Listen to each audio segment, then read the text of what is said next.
కిరాయి సైనికుల కుట్ర ఈ పేరు వినగానే ఏదో స్పై థ్రిల్లర్ సినిమా టైటిల్లా అనిపిస్తుంది కదా. కాని ఇప్పుడు మనం చూడబోయేది సినిమా కథ కాదు. ఇది భారతదేశ జాతీయ భద్రతకు సంబంధించిన ఒక కఠినమైన చేదు వాస్తవం. సరే, అయితే మనం ఈ విశ్లేషణను ఒకే ఒక్క ప్రశ్నతో మొదలుపెడదాం. భారత గడ్డపై నిజంగా ఒక నీండల యుద్ధం, ఒక షాడో వార్ నడుస్తోందా? అంటే మనకు తెలిసిన సరిహద్దు గొడవలే కాకుండా మనకు తెలియకుండానే ఏదో రహస్యయుద్ధం జరుగుతోందా? ఈ నీడల యుద్ధంలో మొదటి కీలకమైన అంశం కిరాయి సైనికులు, అంటే మెర్సనరీలు. కొన్ని విదేశీ శక్తులు తమ లక్ష్యాలు సాధించడానికి నేరుగా రంగంలోకి దిగకుండా ఇలాంటి ఆపరేటివ్లను వాడుతున్నాయనే ఆరోపణలు చాలా బలంగా వినిపిస్తున్నాయి. ఇక రెండవ అంశం డ్రోన్లు. ఇదే ఆధునిక యుద్ధం స్వరూపాన్నే మార్చేస్తున్న టెక్నాలజీ. ముఖ్యంగా చాలా తక్కువ ఖర్చుతో దొరికే ఈ డ్రోన్లతో వేల కిలోమీటర్ల దూరం నుంచే యుద్ధాన్ని నడిపించడమనేది ఇప్పుడొక కొత్త వాస్తవంగా మారింది. మరి వీళ్ళు అంటే ఈ కిరాయి సైనికులు ఈ డ్రోనులను ఉపయోగించి చివరికి ఏం సాధించాలనుకుంటున్నారు? వాళ్ల అంతిమ లక్ష్యం ఒకటే, అస్థిరత.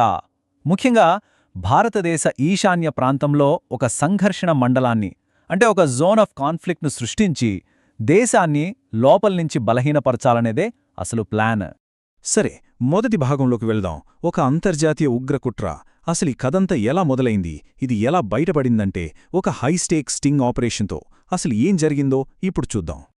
ఒక్కసారి ఊహించుకోండి, మన జాతీయ దర్యాప్త సంస్థ అంటే ఎన్ఐఏ ఒకేసారి దేశంలోని 3 ప్రధాన విమానాశ్రయాల్లో ఒక భారీ స్టింగ్ ఆపరేషన్ నిర్వహించింది. ఈ ఆపరేషన్లో ఒక అమెరికన్, 6 ఉక్రెయిన్ పౌరులు, మొత్తం 7 విదేశీయులను అదుపులోకి తీసుకున్నారు. ఈ అరెస్టులతోనే ఈ కుట్ర బండారం బయటపడింది. ఇక రెండవ భాగం ఆపరేటర్ మరియు అతని నీడలు. ఈ మొత్తం కుట్రకు కేంద్రబిందువుగా ఉన్న ఆ అమెరికనెవరు? అతని పేరు మాథ్యూ వాన్ డైక్.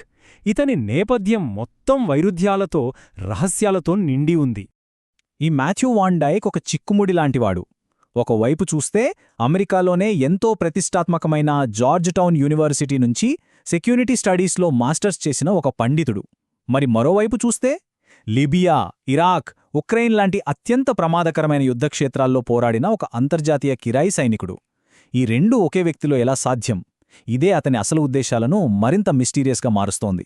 అతని కెరీర్ చూస్తే మొత్తం ప్రపంచంలోని యుద్ధక్షేత్రాలతోనే నిండిపోయింది. 2011లో లిబియాలో గడ్డాఫీకి వ్యతిరేకంగా పోరాడాడు. ఇరాక్లో మిలీషియాలకు ట్రైనింగ్ ఇచ్చాడు. ఇంకా ఈ మధ్య ఉక్రెయిన్ యుద్ధంలో కూడా పాల్గొన్నాడు. అంతేకాదు, ఇతను సన్స్ ఆఫ్ లిబర్టీ ఇంటర్నేషనల్ అని సొంతంగా ఒక సంస్థను కూడా నడుపుతున్నాడు. ఈ అనుభవం అంతా అతని ఒక ప్రమాదకరమైన ఆపరేటివ్గా మార్చేసింది. మరి ఇక్కడే అసలు థియరీ మొదలవుతుంది. అనలిస్టుల ప్రకారం ఇతను ఒక మర్మమైన ప్రపంచంలో పనిచేస్తాడు. అంటే అధికారికంగా ఏ ప్రభుత్వానికి సంబంధం లేనట్టు కనిపిస్తాడు, కాని అతను చేసే పనులు మాత్రం అమెరికా డీప్ స్టేట్ లాంటి తెర వెనుక శక్తుల ప్రయోజనాలకు కరెక్ట్గా సరిపోతాయి. దీనివల్ల ఆ శక్తులు తమ ప్రమేయాన్ని చాలా తేలికగా కాదనేగలవు. ఈ కుట్రల్లో వాన్ డైక్ ఒక్కడే లేడు.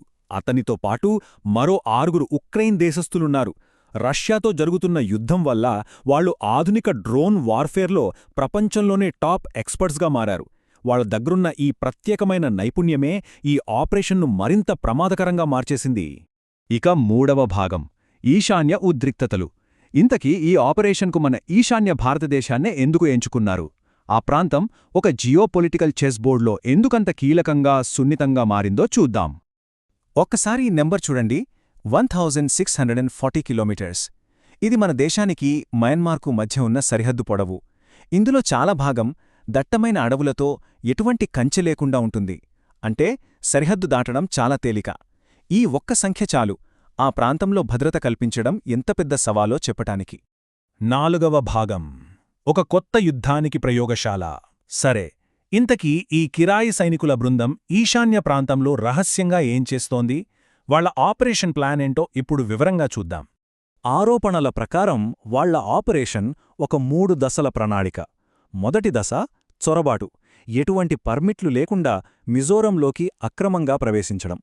ఇక రెండవ దశ రహస్య శిక్షణ. అక్కడ నుండి సరిహద్దు దాటి మయన్మార్లోకి జారుకుని స్థానిక సాయుధ గ్రూపులకు ట్రైనింగ్ ఇవ్వడం. ఇక మూడవ అత్యంత ప్రమాదకరమైన దశ సాంకేతిక వ్యాప్తి. కేవలం తుపాకులు వాడటం నేర్పటమే కాదు, వాళ్లకు మిలిటరీ గ్రేడ్ డ్రోన్లను అందించి వాటిని ఎలా వాడాలో నేర్పించడం. ఈ పద్ధతినే ఆధునిక సైనిక పరిభాషలో అసమాన యుద్ధం లేదా ఎసిమెట్రిక్ వార్ఫేర్ అంటారు. దీని అర్థమేంటంటే, వేల కోట్లు ఖర్చుపెట్టి పెద్ద సైన్యాలు అవసరం లేదు. కేవలం కొద్దిమంది కిరాయి సైనికులు చౌకగా దొరికే టెక్నాలజీతో ఒక దేశ భద్రతనే సవాలు చేయొచ్చు. ఇది యుద్ధం యొక్క సరికొత్త రూపం. ఇప్పుడు చెప్పబోయే విషయం చాలా ఆందోళన కలిగించేది. ఈ కుట్ర కేవలం ఒక ప్లాన్కే పరిమితం కాలేదు. ఇటీవలే మణిపూర్లో జరిగిన జాతి హింసలో వాడిన కొన్ని అత్యాధునిక డ్రోన్లు ఈ కిరాయి సైనికులు ఏర్పాటు చేసిన సప్లై చైన్ నుంచే వచ్చాయని బలమైన అనుమానాలున్నాయి. అంటే ఈ నీడల యుద్ధమిప్పుడు నిజరూపం దాల్చింది. 5వ భాగం గ్రేట్ గేమ్ నీడలో. ఇంతకీ ఈ కుట్ర వెనుక ఉన్న అసలు సూత్రధారులెవరు? వాళ్ల పెద్ద వ్యూహమేంటి? ఈ మొత్తం కథలో ఎందుకు అనే ప్రశ్నకు సమాధానం ఇప్పుడు వెతుకుదాం. అనలిస్టులు ముఖ్యంగా 3 సిద్ధాంతాలను ముందుకు తెస్తున్నారు. మొదటిది క్లాసిక్ భారత్ను విభజించు వ్యూహం. ఈశాన్యంలో ఒక శాశ్వత సంఘర్షణ మండలాన్ని సృష్టించి దేశాన్ని బలహీనపరచడం. రెండవది ఆ ప్రాంతంలో జరిగే సిల్క్ రోడ్ లాంటి అభివృద్ధి ప్రాజెక్టులకు అడ్డుకట్టవేయడం. మరి ఈ పనులన్నీ చేయడానికి ప్రైవేట్ కాంట్రాక్టర్లను వాడతారు. దీనివల్ల అసలు శక్తులు తమకేం సంబంధం లేదని తేలిగ్గా చేతులు దులుపుకోగలవు. ఒక మాజీ మేజర్ జనరల్ దీన్ని చాలా స్పష్టంగా చెప్పారు. ఇది మనం సాధారణంగా చూసే ముప్పులకు చాలా మించిన ఒక అంతర్జాతీయ ఉగ్ర కుట్ర అని అన్నారు. ఆయన మాటల్లో చెప్పాలంటే ఇది కేవలం సరిహద్దు చొరబాట్ల సమస్య కాదు, అంతకంటే చాలా పెద్దది, చాలా ప్రమాదకరమైనది. ఇక ఆఖరి భాగం కనపడని యుద్ధరంగం. ఈ మొత్తం సంఘటన భారతదేశానికి ఒక పెద్ద మేల్కొలుపు. దీనినుంచి మనం నేర్చుకోవాల్సిన పాఠాలేంటి? మన జాతీయ భద్రతకు ఇప్పుడు ఎదురవుతున్న కొత్త సవాళ్లేంటి? ఈ కుట్ర మన భద్రతలోని కొన్ని కీలకమైన లోపాలను బయటపెట్టింది. మనం దశాబ్దాలుగా మన దృష్టి అంతా పశ్చిమ సరిహద్దులపైనే పెట్టాం. తూర్పు సరిహద్దును కొంత నిర్లక్ష్యం చేశాం. ఇక్కడున్న ఫ్రీ మూవ్మెంట్ రెజీమ్ లాంటి పాలసీలను వాడుకుని సహాయక కార్యకర్తల ముసుగులో విదేశీ ఆపరేటర్లు తేలిగ్గా దేశంలోకి వచ్చేస్తున్నారు. అందుకే ఇండో మయన్మార్ సరిహద్దును వెంటనే మూసివేయాల్సిన అవసరముందని ఈ సంఘటన గుర్తుచేస్తోంది. కాబట్టి మనం గ్రహించాల్సిన కీలక విషయం ఒక్కటే: యుద్ధం స్వరూపం పూర్తిగా మారిపోతోంది.